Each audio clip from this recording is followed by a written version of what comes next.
Hi friends, എല്ലാവർക്കും സുഖം തന്നെയല്ലേ? അപ്പോൾ ഇനി അങ്ങോട്ട് പ്രാർത്ഥനകളുടെ മാസമാണല്ലേ. അപ്പോൾ നമുക്ക് കുറച്ച് ദസ്ബിയൊക്കെ ഉണ്ടാക്കി സെയിൽ ചെയ്താലോ? എല്ലാ മാസവും പ്രാർത്ഥനയുടെ തന്നെയാണ്, പക്ഷേ ഇനി വരുന്ന റമളാൻ മാസം നമ്മൾ കൂടുതൽ പ്രാർത്ഥനകളിലായിരിക്കും അല്ലേ. അപ്പോൾ നമുക്ക് കുറച്ച് ദസ്ബിയൊക്കെ സെയിൽ ചെയ്ത് നല്ലൊരു വരുമാനം ഉണ്ടാക്കാം കേട്ടോ. അപ്പോൾ നല്ല ക്വാളിറ്റിയുള്ള നല്ല വിലയും വരുന്ന കുറച്ച് ദസ്ബി ഉണ്ടാക്കാൻ പറ്റിയ ബീഡ്സുമായിട്ടാണ് ഇന്ന് ഞാൻ എത്തിയിരിക്കുന്നത്. അപ്പോൾ എല്ലാവരും ഒന്ന് കണ്ടു നോക്കൂ കേട്ടോ. അപ്പോൾ ഇതാ ഇങ്ങനത്തെ ഓവൽ ഷേപ്പിലുള്ളതും ഇതേപോലെ റൗണ്ട് ഷേപ്പിലുള്ള ആയിട്ടുള്ള കുറച്ച് ബീഡ്സാണ് എത്തിയിട്ടുള്ളത്. ഇത് എങ്ങനെയാണ് ദസ്ബി ഉണ്ടാക്കേണ്ടത് എന്നുള്ളതിൻ്റെ വീഡിയോ ഞാൻ നെക്സ്റ്റ് ഇടാം. ഇപ്പോൾ ഞാൻ ബീഡ്സ് മാത്രമാണ് കേട്ടോ നിങ്ങൾക്ക് പരിചയപ്പെടുത്തുന്നത്.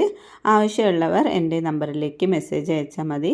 പിന്നെ ദസ്ബിയൊക്കെ ഉണ്ടാക്കുമ്പോൾ അതിൻ്റെ എൻഡിലൊക്കെ വെക്കാൻ പറ്റിയ ത്രെഡും എത്തിയിട്ടുണ്ട്. ഇതിൻ്റെ റെഡും പിങ്കും ആണ് കേട്ടോ ഉള്ളത്. അപ്പോൾ ആരെങ്കിലും സബ്സ്ക്രൈബ് ചെയ്യാതെ കാണുന്നവരുണ്ടെങ്കിൽ ഒന്ന് സബ്സ്ക്രൈബ് ചെയ്യണേ, കമൻറ്റും ഇടണം, ലൈക്കും ചെയ്യണം, കൂട്ടുകാർക്കും ഷെയർ ചെയ്ത് കൊടുക്കുക കേട്ടോ. അപ്പോൾ ഇതിന് വേണ്ടി പിന്നെ ഉപയോഗിക്കേണ്ടത് ക്രിസ്റ്റൽ ടെക്കാണ്.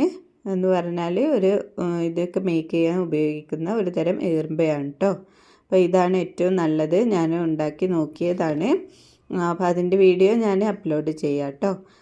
അപ്പോൾ ഇത്രയും സാധനങ്ങളാണ് നമുക്ക് ദസ്ബി ഉണ്ടാക്കാനായിട്ട് ആവശ്യമുള്ളത്. അപ്പോൾ ഇന്നത്തെ വീഡിയോ ഇത്രയേ ഉള്ളൂ. ആവശ്യമുള്ളവർ എൻ്റെ നമ്പറിലേക്ക് മെസ്സേജ് അയയ്ക്കുക. ഡീറ്റെയിൽസൊക്കെ ഞാൻ പറഞ്ഞു തരാം. താങ്ക്